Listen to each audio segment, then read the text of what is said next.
نحمده ونصلي على رسوله الكريم أما بعد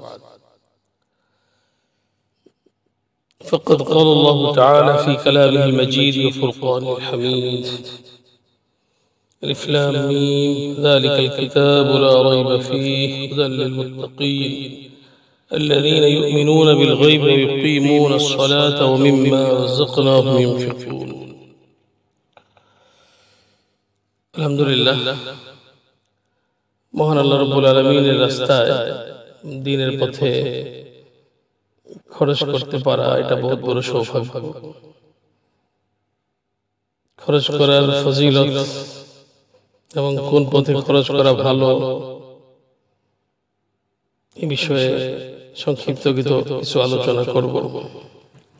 মহান আল্লাহ রাব্বুল আলামিন কোরআনে কারীমে মুত্তাকিনদের সিফাত বয়ান করেছেন, মুমিনদের পরিচয় বয়ান করছেন, যে কতগুলো গুণ এর মধ্যে একটা যে তারা ইউমিনুনা বিল গায়ব, গায়বের প্রতি ঈমান রাখে, ওয়া ইয়াকিমুনাস সালাতা, নামাজ কায়েম করে, এবং ওমিম্মা রাযাকনাহুম ইউনফিকুন, আল্লাহ প্রদত্ত রিজিক থেকে তারা কিছু অংশ খরচ করে। রিজিক আল্লাহ প্রদত্ত নেয়ামত, আল্লাহর দেওয়া নেয়ামত। আল্লাহ বলেন আমি তাদেরকে যা রিজিক দিয়েছি তার থেকে খরচ করে। সবাই রিজিক পেতে চায়, প্রত্যেকে ধনী হতে চায়। ধনের প্রতি, সম্পদের প্রতি মানুষের একটা স্বভাবজাত আকর্ষণ আছে।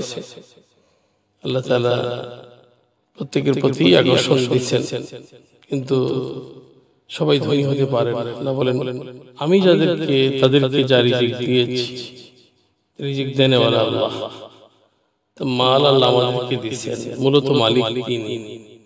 তাই আমরা আমাদের মালকে অপচয় করতে পারি, খরচ করতে পারি, সহি তরিকায় খরচ করতে পারি, নষ্ট করতে পারি না, অপচয় করতে পারি না। কারো কাছে টাকা পয়সা আছে, সমুদ্রে ফেলে দিবে, পারবে না, হারাম যায় যায়। আল্লাহ প্রদত্ত নেয়ামত, এখান থেকে খরচ করা এটা মুমিনের শান। খরচের তো অনেক ফজিলত আসছে। এক হাদিস আসছে বুখারী শরীফ, মুসলিম শরীফের হাদিস, মিশকাত শরীফে আনা আছে 167 হযরত আবু হুরায়রা রাদিয়াল্লাহু আনহু বর্ণিত, তিনি বলেন قال رسول الله صلى الله عليه وسلم من تصدق بعدل تمرة من كسب طيب ولا يقبل الله إلا طيبا فإن الله يتقبلها بيمينه ثم يربيها لصاحبه كما يربي أحدكم فلوه حتى تكون مثل الجبل। যে ব্যক্তি এক খেজুর পরিমাণ সদকা করলো হালাল মাল থেকে, আর আল্লাহ রাব্বুল আলামিন হালাল ছাড়া কবুল করেন না, তাহলে সেই সদকাকে, খেজুর পরিমাণ সদকাকে আল্লাহ রাব্বুল আলামিন তার ডান হাতে নিয়ে নেবেন, অর্থাৎ কবুল করবেন, আনন্দে কবুল করবেন। অতঃপর সেটাকে আল্লাহ তাআলা সদকা দাতার পক্ষে বড় করতে থাকবেন, বাড়াইতে থাকবেন। যেমনই ভাবে তোমাদের কেহ ঘোড়ার বাচ্চাকে লালন পালন করে বড় করে, এমনই ভাবে আল্লাহ তাআলা এই একটা খেজুর যে সদকা দেওয়া হলো সেটাকে বড় করবেন, হাত্তা তাকুনা মিসলাল জাবাল, অতঃপর সেই একটা খেজুর পাহাড় সম পরিমাণ হয়ে যায়। সদকার অনেক ফজিলত, আল্লাহ তাআলা এটাকে বাড়িয়ে অনেক করে দিবেন, অনেক করে দিবেন। আর এক হাদিসে আসছে, ইমাম মুসলিম রাহমাতুল্লাহি আলাইহি বর্ণনা করেন, নবীজি বলেন মা নাকাসাত সাদাকাতুম মিম্মা, সদকা মালকে কমায় না।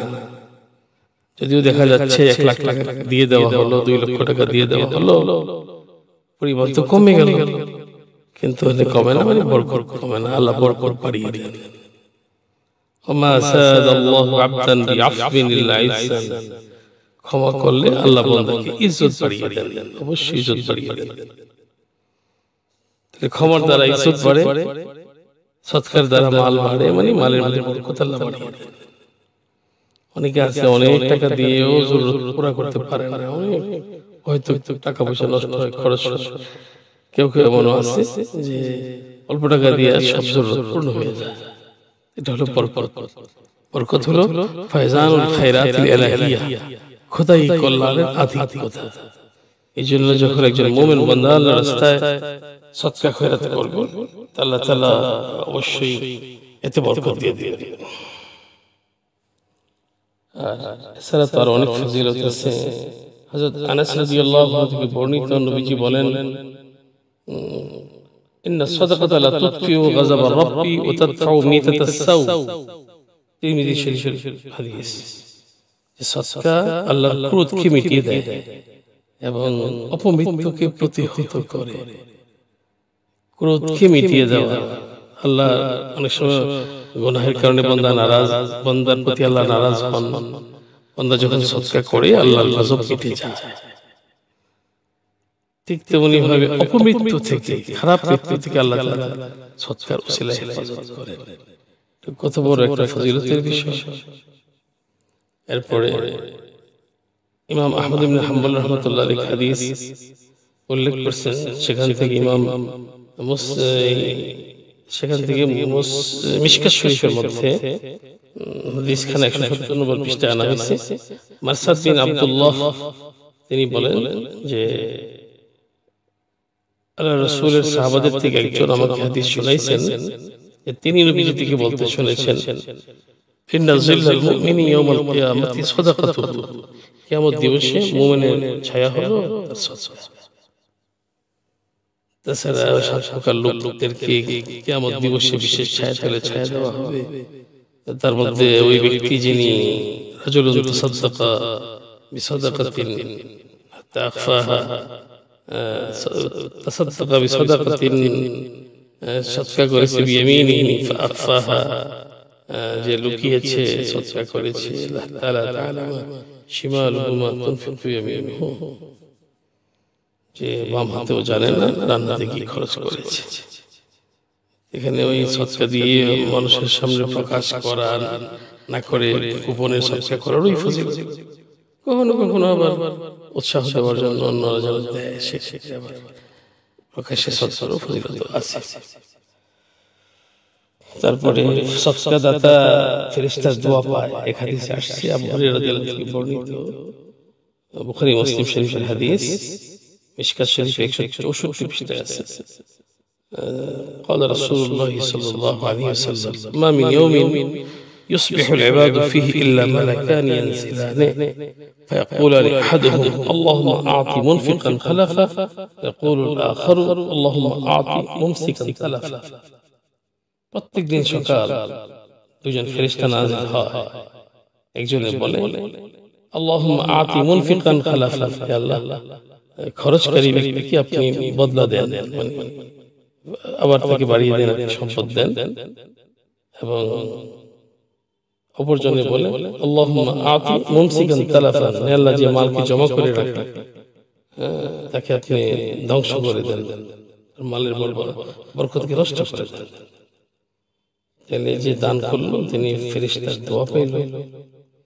আরেক হাদিস আসছে বুখারী মুসলিম শরীফে, আবু হুরায়রা রাদিয়াল্লাহু আনহু বর্ণিত, নবী করিম সাল্লাল্লাহু আলাইহি ওয়াসাল্লাম বলেন, আল্লাহু তাআলা, আল্লাহ তাআলা বলতেছেন হাদিসে কুদসি, আনফিক ইয়া ইবনা আদম উনফিক আলাইকা, হে বনি আদম তুমি খরচ করো, আমি তোমার উপরে খরচ করব,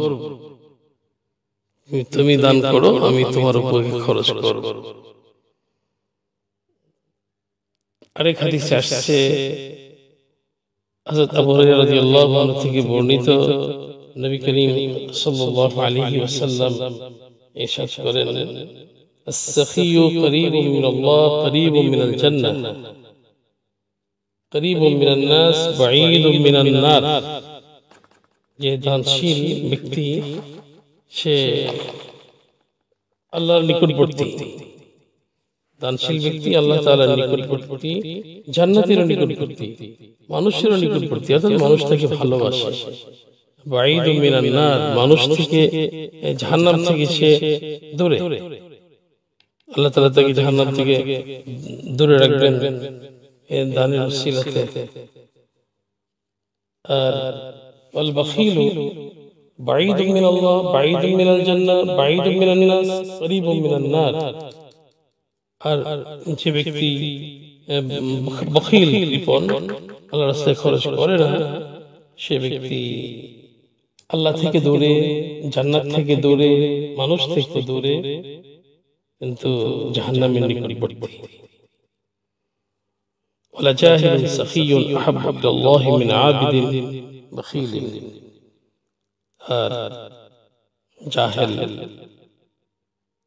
দানবী, দানশীল ব্যক্তি আল্লাহ তাআলার কাছে প্রিয়, বখিল, কৃপণ আবেদের চেয়ে।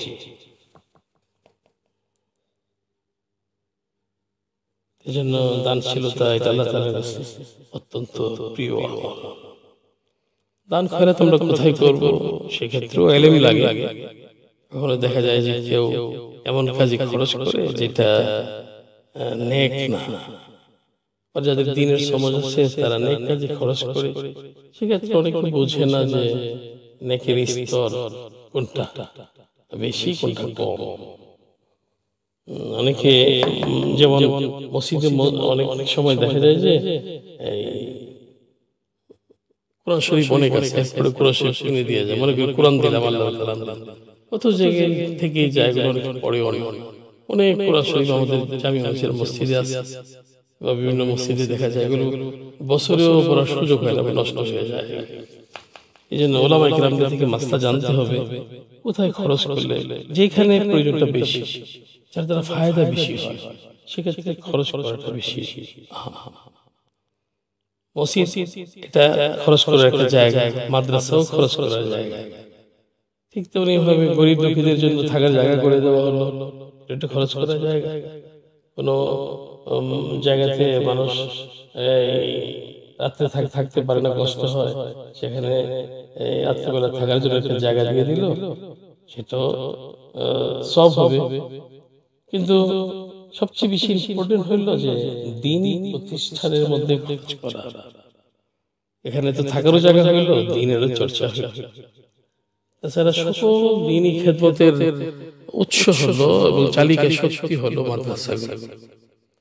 মসজিদে ইমাম লাগবে, মসজিদে তো মুসল্লিরা নামাজ পড়বে, মসজিদে মুয়াজ্জিনও লাগে, মুয়াজ্জিন মসজিদে খেদমত করতেছেন, ইমাম সাহেব নামাজ পড়াচ্ছেন, খতিব সাহেব বয়ান করতেছেন, ওয়াইজিনরা ওয়াজ করেন, দাওয়াত ও তাবলীগের মধ্যে তাবলীগের মেহনত হয়, মানুষকে দ্বীন শেখানো, দ্বীনের নামাজের দিকে দাওয়াত দেওয়া হয়, জরুরিয়াতে দ্বীন তালিম দেওয়া হয়। খানকাহের মধ্যে পীর সাহেবরা আল্লাহর মুহাব্বত মারিফাতের চর্চা করেন, মানুষকে গুনাহের প্রতি, গুনাহের ভয়াবহতা তুলে ধরে আল্লাহর মুহাব্বত মারিফত জিকিরের মাধ্যমে তাদের দিলকে দামি করেন, সুসজ্জিত করেন। এই সবগুলোর জন্য তো ইলম লাগবে, ইলম হলো আসল জিনিস। এই ইলমের চর্চাটা, আলেম তৈরির ফ্যাক্টরি হলো মাদ্রাসা, হাফেজ তৈরির ফ্যাক্টরি হলো মাদ্রাসা, ইমাম তৈরি, মুফতি, মুহাদ্দিস, মুবাল্লিগ, দাঈ, আর ইসলামী রাইটার, ওয়াইজ, সবগুলোর জন্য ইলমে দ্বীন লাগবে। ইলমে দ্বীন হয়, চর্চা হয়, শেখানো হয়, পড়ানো হয়, গবেষণা হয় মাদ্রাসা। এই জন্য মাদ্রাসার প্রয়োজনীয়তা অত্যন্ত বেশি। সব দ্বীনি খেদমতের রূহ এবং চালিকা শক্তি মাদ্রাসা। এক হাদিসের মধ্যে আসছে, আল্লাহ রাসূল সাল্লাল্লাহু আলাইহি ওয়াসাল্লাম বলেন, আবু হুরায়রা রাদিয়াল্লাহু আনহু বর্ণিত, قال قال رسول الله صلى الله عليه وسلم إن مما يلحق المؤمن من عمله وحسناته بعد موته علما علمه ونشره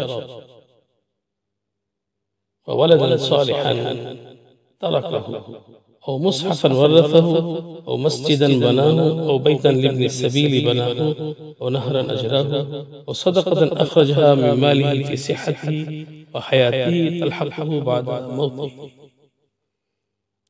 মানুষ তার মৃত্যুর পরে যে আমল সে তার সাথে সংযুক্ত হবে, তার মৃত্যুর পরে যে নেক আমল তার সাথে মিলবে, মিশবে, সেটা কি?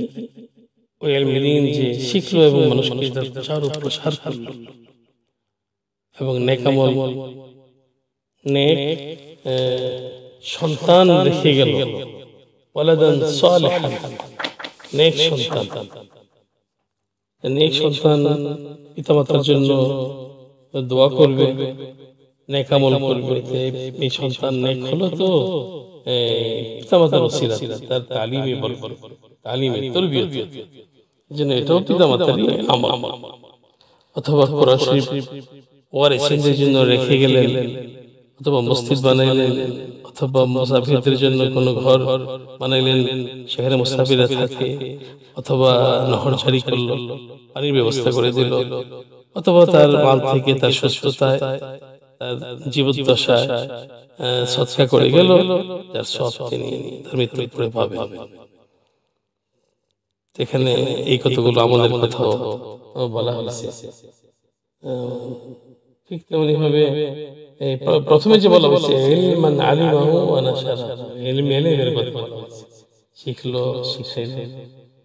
অপর হাদিসের মধ্যে আসছে আবু হুরায়রা রাদিয়াল্লাহু আনহু থেকে মিশকাত শরীফের 32 নম্বর মিশকাত শরীফের 32 নম্বর পৃষ্ঠায় আসছে, নবী করিম সাল্লাল্লাহু আলাইহি ওয়াসাল্লাম বলেন যে ইদা মাতাল ইনসানু ইনকাতা আনহু আমালুহু, মানুষ যখন মারা যায় তখন তার আমল শেষ হয়ে যায়। ইল্লা মিন সালাসাতিন, তিনটা আমল জারি থাকে। ইল্লা মিন সাদাকাতিন জারিয়া, সাদকায়ে জারিয়া, যেটা ওয়াকফ ইত্যাদি, মাদ্রাসা করলো, মসজিদ দিল, ও ইলমিন ইউনতাফাউ বিহি, এই ইলম দ্বারা ফায়দা অর্জন করা যায়, ও ওয়ালাদিন সালিহিন ইয়াদউ লাহু, অথবা নেক সন্তান তার জন্য দোয়া করে। তাহলে ইলমি দ্বীনের খেদমত, মাদ্রাসার খেদমত বহুত বড় খেদমত। মসজিদের মধ্যে কেউ দান করলো, এটা নামাজ হবে, সব হবে, কিন্তু এটা সবসময় ইলম দ্বারা আবাদ থাকে না।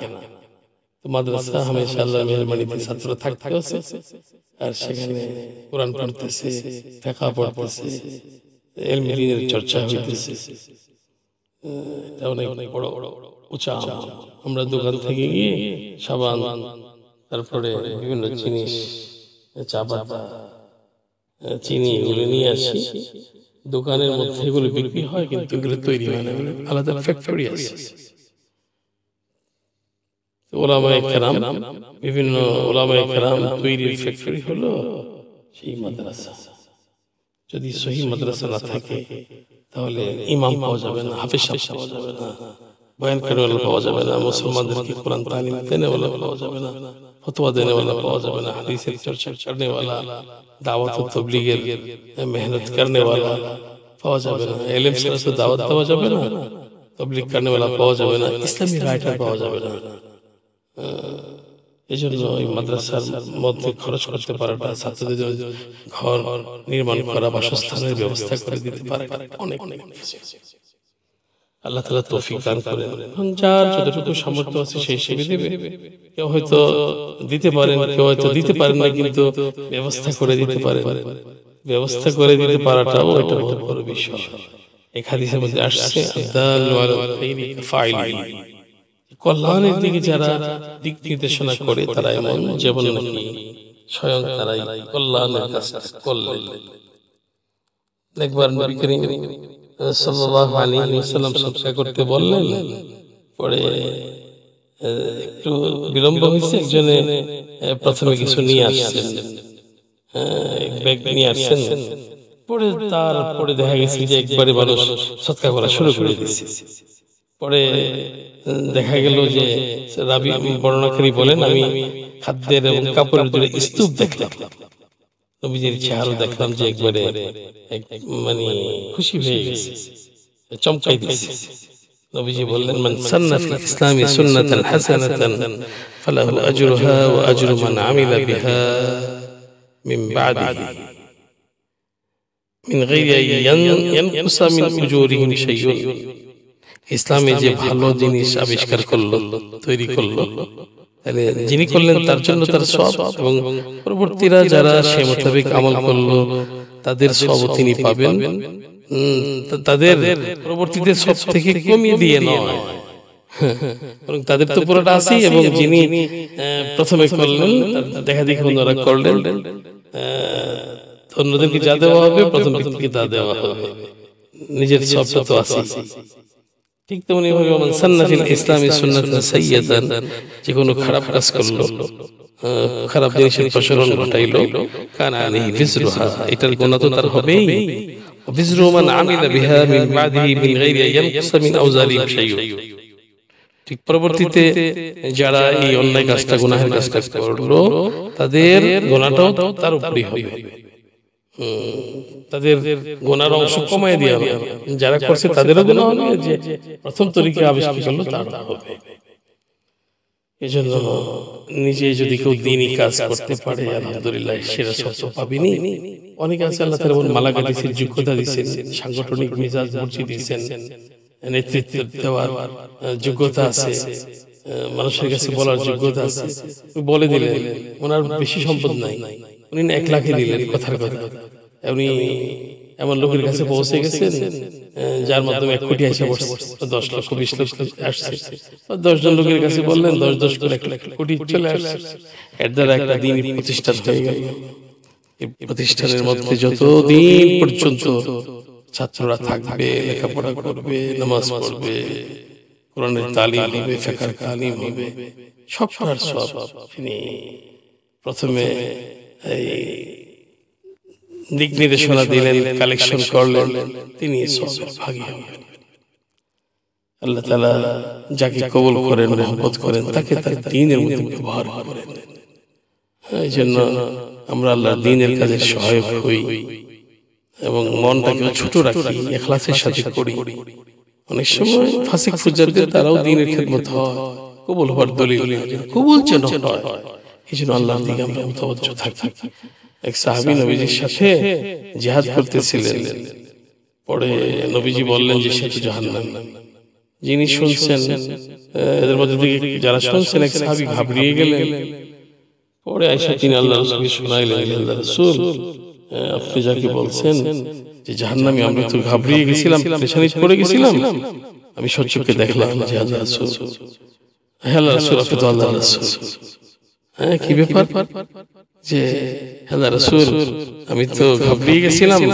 এই কথাটা এখন বলছেন আগে ঘাবড়িয়ে গেছিলাম যে আপনি তো তার ব্যাপারে জাহান্নামীর কথা বলছেন জাহান্নামে যাবে আমি তার পিছু ছাড়ি নাই যেদিকে গেছি সেদিকে গেছি যেদিকে ছুটছি সেদিকে ছুটছি দেখলাম তার উপরে শত্রুর আঘাত আসছে আর কষ্ট হইতেছিল সে তরবারিকে খাড়া করে বুক লাগিয়ে ঝাঁপ দিয়ে পুরো বুক পেট চিরে দিয়েছে অর্থাৎ আত্মহত্যা করে মারা গেছে তখন নবী করিম সাল্লাল্লাহু আলাইহি ওয়াসাল্লাম বললেন ইন্নাল্লাহা লা ইউআইয়িদু হাযা দ্বীন বিরাজুলিল ফাজির মহান আল্লাহ রাব্বুল আলামিন কখনো কখনো ফাসিক ফাজির দ্বারা গুনাহগার দ্বারা ও দ্বীনের খিদমত নেন দ্বীনের খিদমত করাটা এটা কবুলিয়তের দলিল আল্লাহ এইজন্য আল্লাহ চাইতে থাকতে হবে আল্লাহ আপনি আমাকে কবুল করেন আমাদের স্বার্থ অনুযায়ী আমরা আল্লাহর দ্বীনের মেহনত করতে পারাটা বহুত বড় সৌভাগ্য যার প্রতি আল্লাহর বিশেষ নজর আছে তিনি এই কাজ করতে পারেন আর ইলমি দ্বীনের খিদমত এটা তো দ্বীনকে টিকিয়ে রাখা সব মুসলমানদের জিম্মাদারি এইজন্য প্রত্যেকের স্বার্থ অনুযায়ী এর খিদমত করতে পারাটা বহুত বড় সৌভাগ্য আমরা আমাদের স্বার্থ অনুযায়ী আমরা চেষ্টা করি সদকা খয়রাত করি আর সবচেয়ে উত্তম খাত হলো এটা এখন কোন ব্যক্তি কোন জায়গা থেকে সরাইখানা তৈরি করে দিল সেখানে মানুষ থাকলো থাকাটা সব তো পাইবে সেখানে গুনাহ করতে পারে ছবি দেখতেছে গান গাইতেছে নাচতেছে কিন্তু সে তো করতেছে না কিন্তু যিনি বানাইছে তিনি করতেছে না কিন্তু যিনি থাকতেছেন সেই অন্যায় কাজটা করতেছে কিন্তু যদি একজন মানুষ মাদ্রাসার মধ্যে কোনো ভবন তৈরি করে দেয় সেখানে তো গুনার কোনো সাধারণত নাই সেখানে তো বাচ্চারা থাকবে লেখাপড়া করবে দ্বীনের খাদেম হবে হাফেজ আলেম তৈরি হবে দ্বীনের চর্চা হতেই থাকবে এখানে অন্য কিছু জরুরত নাই এইজন্য উলামায়ে কেরাম বলেন যে মাদ্রাসা করা এই জামানাতে সবচেয়ে বড় দ্বীনের খিদমত এমনকি মসজিদের চেয়েও বেশি মসজিদের তো অনেকেই করে দেয় কিন্তু অনেক জায়গায় এমন আছে যেখানে নাকি মাদ্রাসা নেই আশা করি দ্বীনের চর্চা অনেক বাচ্চারা কোরআন শিখবে এবং এটা দ্বীনের মারকাজ হবে এইজন্য এর ফলটা উপকারটা বেশি মহান আল্লাহ রাব্বুল আলামিন আমাদেরকে সহিহ জিনিস বুঝার এবং আমল করার তৌফিক দান করেন বাকি যে ক্ষেত্রে কোন জায়গায় মসজিদ নাই একবারে মানুষ নামাজ পড়তে পারতেছে না মসজিদ তৈরি করা সেক্ষেত্রে সেটা উত্তম আমল হবে এখানে অবস্থা পরিপ্রেক্ষিতে বেশ কিছু আল্লাহ তাআলা আমাদেরকে হক বোঝার এবং সুন্নত ও শরীয়ত মোতাবেক আমল করার তৌফিক দান করেন। আর আমরা যা আল্লাহর দ্বীনের কাজে খরচ করতে পারবো, এটা মূলত আমরা আমাদের মাওলাকে আমরা ঋণ দিলাম, আল্লাহকে ঋণ দিলাম। আল্লাহ তাআলা অবশ্যই এর বদলা আমাদেরকে পরকালে অনেক অনেক করে দান করবেন।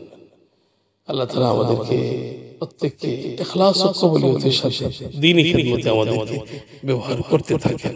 আমিন।